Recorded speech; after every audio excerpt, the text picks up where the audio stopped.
안녕하십니까. 오늘은 건설업 일용직 바뀐 소득 기준을 포함한 예시들을 한번 살펴보겠습니다. 알다시피 뭐 연속하는 월에 근로가 없다 라고 하면 1월 17일부터 2월 10일까지 8일 근로를 하더라도 이게 8일은 됐지만 1개월이 안 됐잖아요. 2월 16일이 아니니까 1개월이 안 됐지만 그 다음 달 근로가 없다. 그러니까 2월 달을 빼고 3월 달 근로가 없으니까 연속하는 월에 근로가 없는 겁니다. 그래서 가입 대상이 아닌 경우죠. 그런데 1월 17일부터 2월 10일 사이에 역시 10일 근로로 해서 8일 이상은 맞지만 1개월은 안 됐죠. 근데 다음 달인 3월 달에 근로가 있습니다. 그렇다고 하면 이 사람은 1개월 미만에서 1개월 이상으로 바뀌는 겁니다. 그래서 1개월 이상 근로자고 8일 이상이니까 취득이 되죠. 1월 17일 날 취득이 되고, 또 2월 달에 대해서는 2월 1일부터 2월 10일까지 소득월액을 쓰면 되고, 3월 달에 대해서는 계속 연속 근로자이기 때문에 3월 달에 근로가 있기 때문에 보는데, 3월 달에 근로가 7일입니다. 그리고 월 소득이 220만 원이 안 되죠. 그렇기 때문에 이분은 3월 달에는 대상이 아닌 거죠. 그러면 상실을 3월 1일로 하면 되는 것입니다.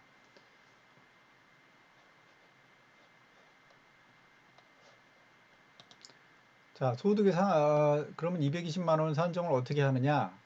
기본적으로 두 달을 기본으로 봐서 두 달의 소득을 합쳐서 두 달 동안의 근로 일수로 나눠서 1급을 먼저 산출을 합니다. 그래서 그 1급을 가지고 그 해당 기간 1개월이 있을 거 아닙니까? 그 1개월에 그 곱해서 나오는 숫자가 220을 넘는지를 보면 됩니다.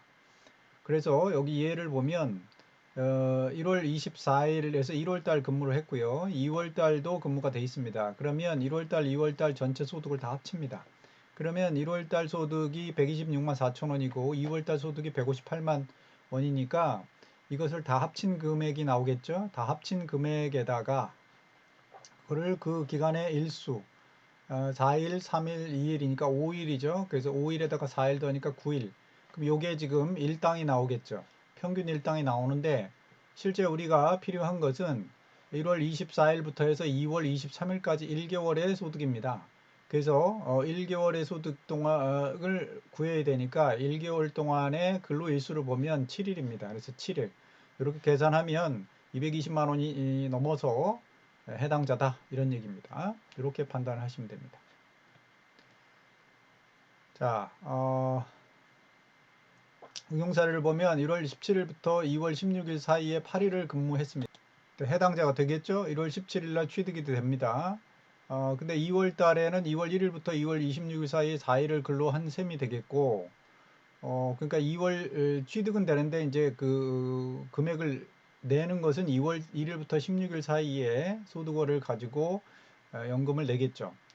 근데 3월 달에 보니까 3월 달에 또 근로가 있습니다. 3월 5일부터 3월 31일까지 근로가 있는데, 그러면 이분이 근로 종료일이 사실 2월 16일이니까 2월 17일 날 상실을 해야 되는 거 아니냐 보는데, 실무에서는 사실상 이론적으로는 2월 16일 날 그만둔 게 아니고 3월 5일 날 또 나왔으니까 이분은 사실은 연속 근무자인 것입니다. 그런데 실무적으로 판단할 때 우리가 2월 16일 경에 근로를 종료한다고 해가지고 안 나왔는데 그 이후로부터 쭉 안 나왔는데 3월 5일 날 나왔는데요. 그러면 3월 5일 날 우리가 그 일괄 경정해서 그 부분을 소득을 신고를 하는데 그때까지 안 나타났으니까 상실 신고를 현실적으로 하겠죠. 상실 신고를 해서는 안 되는데 하게 돼 있습니다. 그럼 2월 17일 날 상실 신고를 해버렸단 말이죠. 그러면 이분이 근데 다시 3월 5일 날 나타났다. 그럼 3월 5일 날 나타났을 때 재취득이냐?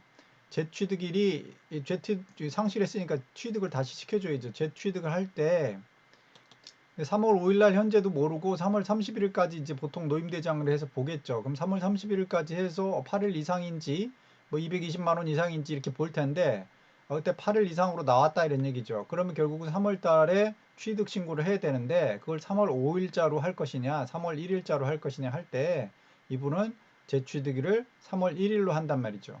네. 2월에 대해서 소득 월액을 다 써서 냈고 그 연속되는 그 다음 달이 보기 때문에 3월 1일 날 재취득으로 본다. 이런 얘기입니다.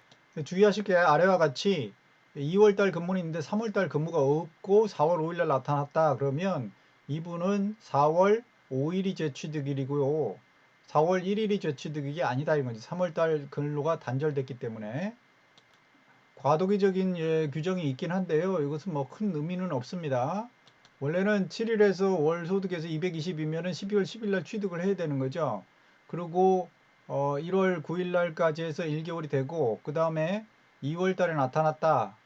1월 달 소득을 썼고 2월 달에 나타나서 8일 근로를 하고 180만 원 뭐 이렇게 했다. 8일 근로를 했다. 그러면 최종 근로일이 2월 28일이 되겠다. 이분의 취득을 12월 10일로 하지 않고 과도기이기 때문에 1월 1일 날 취득으로 본다. 이런 정도입니다. 이상 다음 시간에 계속 연속해서 체크하겠습니다.